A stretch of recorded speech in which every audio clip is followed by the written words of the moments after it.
Welcome back to my YouTube channel Sachin academy fan club 2।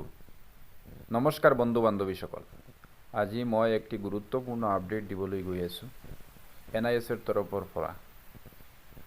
এই আপডেটটো হ'ল যে কোৰ্টৰ পৰা এটা অৰ্ডাৰ আহিছে যে KVSত NISক অন্তৰ্ভুক্ত কৰিবলৈ।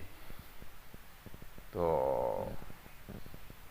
এইটো মানে এটা বিগ আপডেট হয় NISৰ ফালৰ পৰা। NISক KVSত অন্তৰ্ভুক্ত কৰিবলৈ কোৰ্টৰ পৰা শেহতীয়াকৈ অৰ্ডাৰ আহিছে। এই অৰ্ডাৰটো মানিব লাগিব আৰু KVSত অন্তৰ্ভুক্ত হ'বলৈ গৈ আছে NIS। ইমান প্ৰচেষ্টা আৰু প্ৰয়াসৰ পিছত NISৰ প্ৰাৰ্থীসকলৰ মুখত হাঁহি আহিবলৈ গৈ আছে আৰু বাকী 7-8টি ষ্টেটত অলৰেডি ইনক্লুড হ'বলৈ গৈ আছে। কিন্তু মোৰ অসমত এতিয়া 2020ত যিটো চিটেড কেছ হৈ আছিল, ইসকলৰ প্ৰাৰ্থীসকলৰ প্ৰভিজনেল মেৰিট লিষ্টত নাম আহিছে, কিন্তু ইওলোকক DEEৰ পৰা NIS প্ৰাৰ্থীসকলক বাদ দিয়া হৈছে। ইয়াত লৈ এক দুশ্চিন্তাৰ কাৰণ হৈ পৰিছে প্ৰাৰ্থীসকলৰ। তাৰ কাৰণে মানে এটা প্ৰব্লেম ক্ৰিয়েট হৈছে।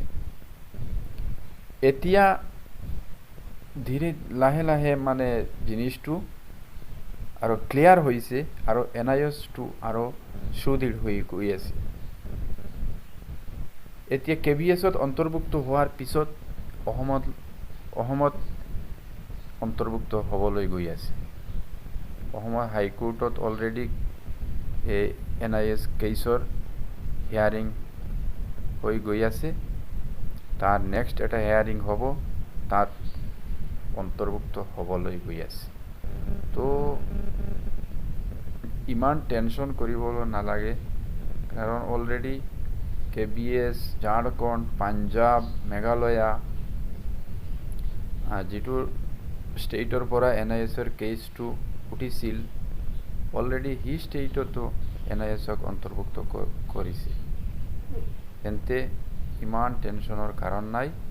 এতিয়া NIS লাহে লাহে হৰ ষ্টেটত অন্তৰ্ভুক্ত হ'বলৈ গৈ আছে। মহামান্য সুপ্ৰিম কোৰ্ট অলৰেডি বাৰ ক্লেৰিফাই কৰি কৈ আছে যে ইটো 18 মান্থ 24 মান্থেৰ ইকুইভেলেণ্ট। তাৰপিছতো কিছুমান ষ্টেটে এই বাতৰিটো ইমান ঘূৰাই ফিৰাই প্ৰব্লেম ক্ৰিয়েট কৰি আছে। এইটো ভাল নহয়, এইটো ভাল লক্ষণ নহয়। ষ্টুডেণ্টবিলাকে ইমান দিনৰ পৰা কষ্ট কৰি আছে, ইমান কষ্ট কৰি ইমান টকা পইচা ব্যয় কৰি এটা কোৰ্চ কৰিলে, তাৰপিছত চৰকাৰে এই কোৰ্চটোকে ইনভেলিড কৰি দিলে। আকৌ ৰিভিউ পিটিশ্যনৰ ৰায় আহিল সুপ্ৰিম কোৰ্টৰ পৰা, ন্যায় মিলিলে, কিন্তু তাৰপিছত কোনোবা ষ্টেটে মানে কোনোবা ষ্টেটে নামানে।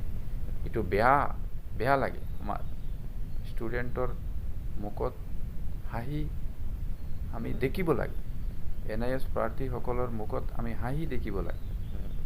ৰিগাৰ্ডিং যিটো মানে ভেকেঞ্চি আহিছে, ইয়াতো ইনক্লুড কৰিবলৈ মই আশা ৰাখিছোঁ চৰকাৰৰ ফালৰ